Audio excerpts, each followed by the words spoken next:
Hello everyone, in this video I'll be showing you a rogue assassin build guide in patch 8 of Baldur's Gate 3, introducing one of the new subclasses into the mix here to make a very powerful assassin. And yes, this is an assassin outfit in the in-game mod manager. Now with this, we're going to go with an ability score spread of 16 dexterity, 14 constitution, and 16 intelligence, and you're going to see why in a moment.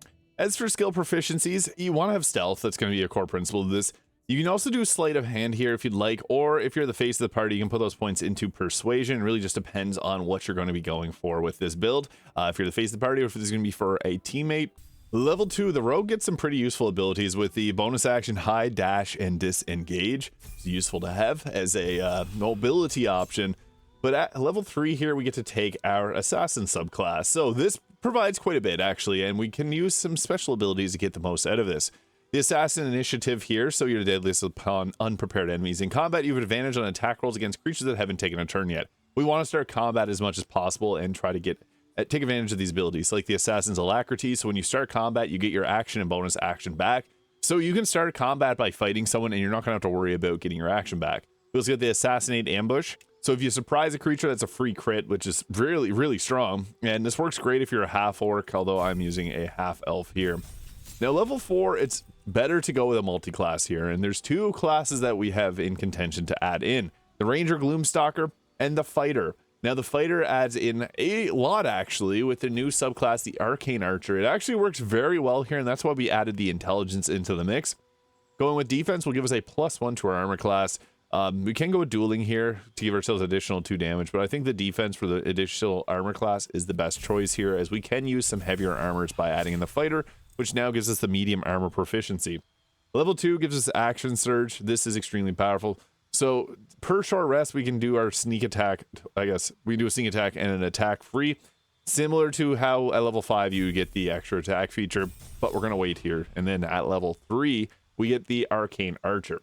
Now this is the most important step. The banishing arrow, an assassin, it makes targets disappear. So does banishing arrow. This is my rationale for using this. Using abjuration magic to possibly banish your targets to the Feywild for 2 turns. These are extremely powerful. This also doesn't scale up as we increase in level, so using something like this at level 3 is extremely powerful. We can also grab things like the seeking arrow here, which will make sure that we do hit a target with our arrows. Bursting arrow for the group damage is nice. Shadow arrows, which can make the target blinded for 2 turns, can also be actually pretty effective as it works well. Piercing shots, okay, but it's better to actually use a arrow of many targets. So we're going to go with the shadow arrow there just to give ourselves blindness, which I think fits perfectly with a rogue archer. And then we'll add in guidance for the +1d4 to ability checks. Just a nice cantrip to have in and out of combat. Level 4, at this point, we could increase it. It's probably best to increase this class up to level 5. There's 2 ways we can go about doing this though, and I actually think it's better to go with the adding in the ranger and the gloomstalker in particular, because it can give us misty step, which is an extremely useful spell. It depends if you want to go. We're going to take one class at level 4, we're going to leave the rogue at level 3, and then the other class is going to be at level 5 here. So if you're starting from the early game, I would recommend going all the way up to level 5 fighter, but I actually think from my testing it's better to add in the ranger.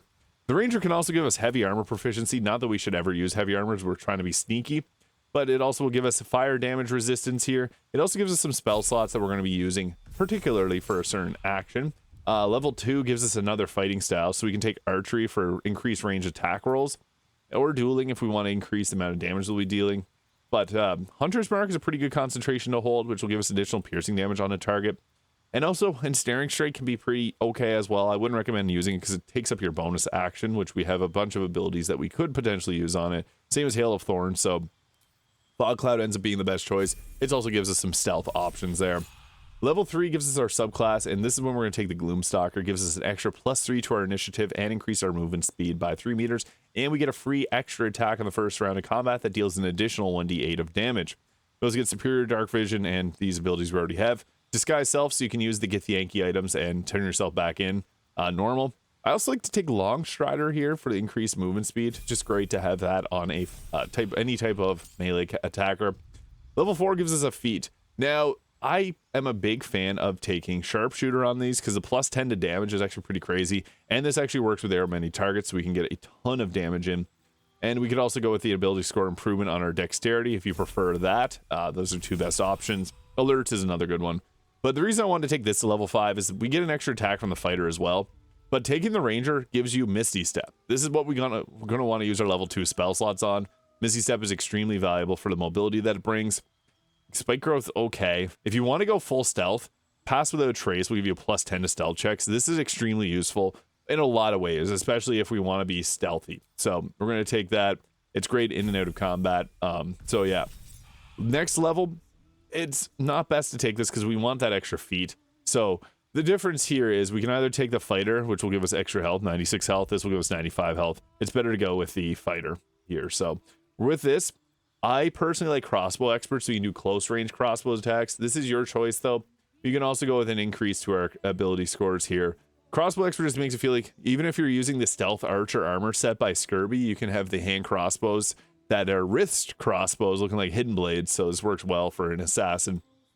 I think that the crossbow expert is the best choice, but again, you could also go with an increase your dexterity to take it up to 20 or the alert feat.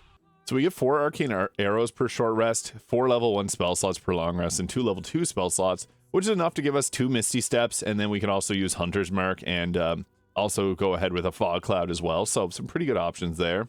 As far as itemization goes, there's actually a lot of really useful items. I would recommend, there are 3 items in the game that can give you the immunity to blindness, which is the Eversight ring. This also works against magical darkness.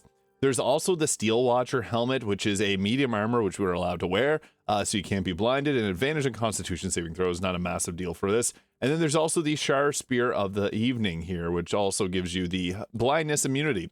Pick one of those if you want to use darkness. The Fog Cloud also works because it blinds and heavily obscures, or if you have someone else that can cast darkness on your team, this works really well alongside it, so you can have them with this spear here, making darkness for you to camp out in. We also got Arrows of Darkness too.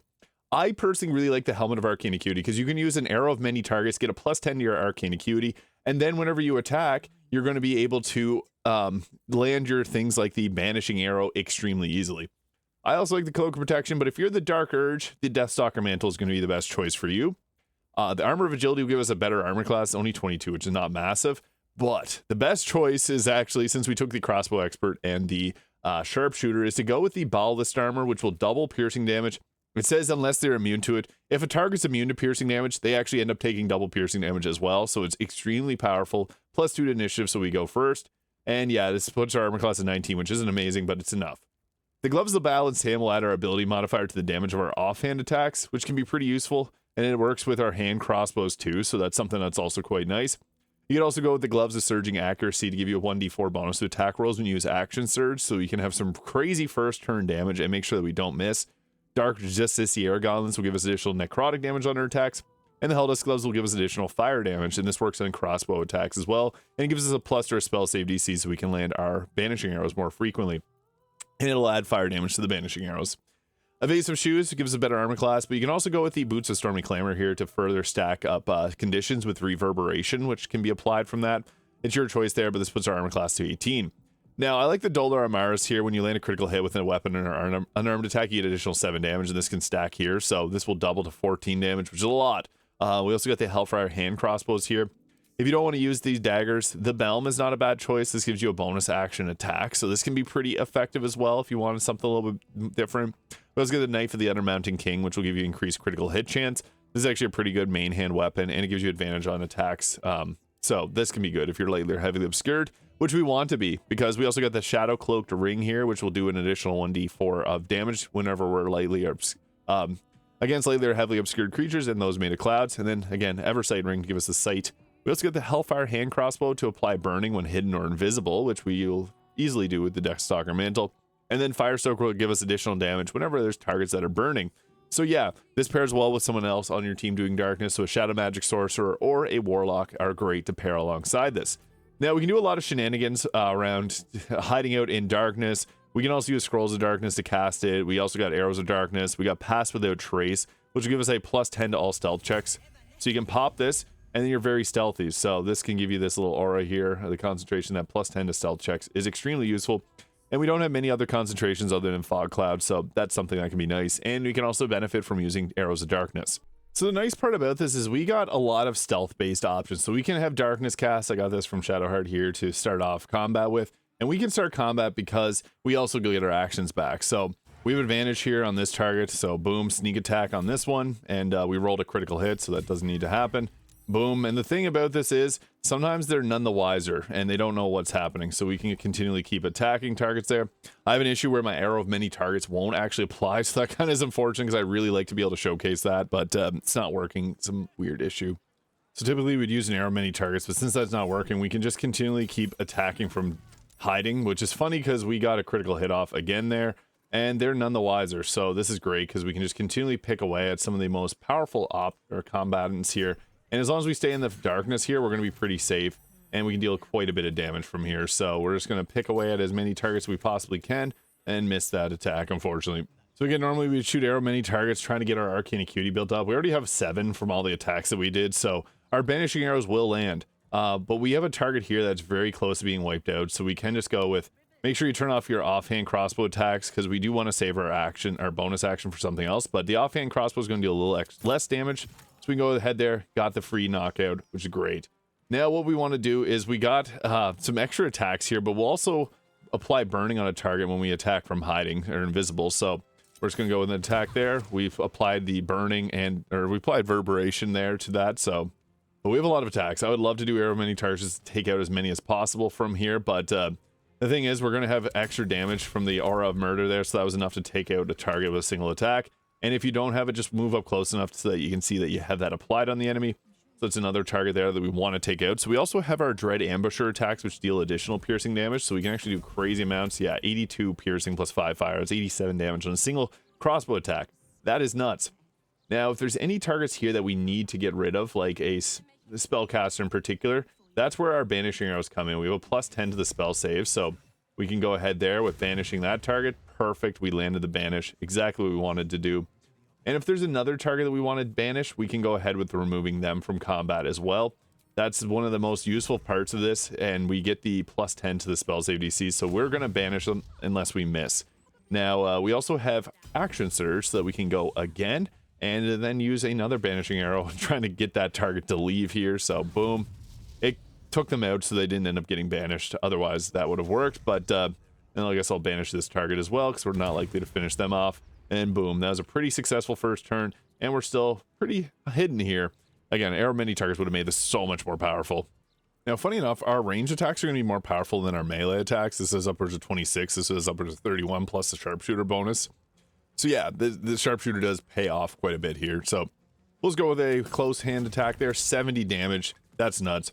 Now, since we have fire on our hand here, and I also have the explosive blood, that's why we exploded the ground there, which removes darkness. So that's one of the few ways. You can create ice surfaces on darkness, but just not fire. So next, we'll go with a sneak attack here. We have advantage because we're invisible, and we'll also apply burning on them, and that was enough to take them out. Perfect. And we have a couple targets that are banished right now, so just got to deal with them. This target got knocked prone because we had the reverberation, so that's pretty funny.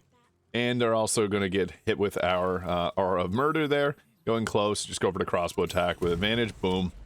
The Shadow Blade ability from the Knife of the Undermountain King will apply on our ranged attacks too, which is pretty funny. So gives us some extra benefits. That's why we have a lot of advantage when we normally shouldn't have it. And we'll go ahead here. This one has disadvantage because they're not heavily obscured. We critically missed. Unfortunate. We also have a bonus action, so we could use Hunter's Mark, but that would remove our pass without trace. Those have Misty Steps, so we can move around. Or we can do an offhand crossbow attack and miss. We hit. That's good. Now, our piercing shot with the crossbow expert will inflict gaping wounds for twice as long, so this can be really good on a target. It'll also stack up reverberation. Even if you miss, it still gives you reverberation. We also want to use our sneak attack, so we need to take out a target first, so we'll go after the weaker of the two here. And again, you always want to move in close to get that aura of murder in. Once you have that, it's much easier to take out a target. Then we're invisible, and then we can do our sneak attacks here. Boom. And that'll take out that target. Perfect. And then there's one more target hiding over back here, so we're going to go after them. And you can even use a sneaking arrow or a shadow arrow there to deal a little extra damage. The blindness is nice because that'll set up it further. I don't know what happened there. It's weird. Oh, shot late. That sets up further advantage on the target.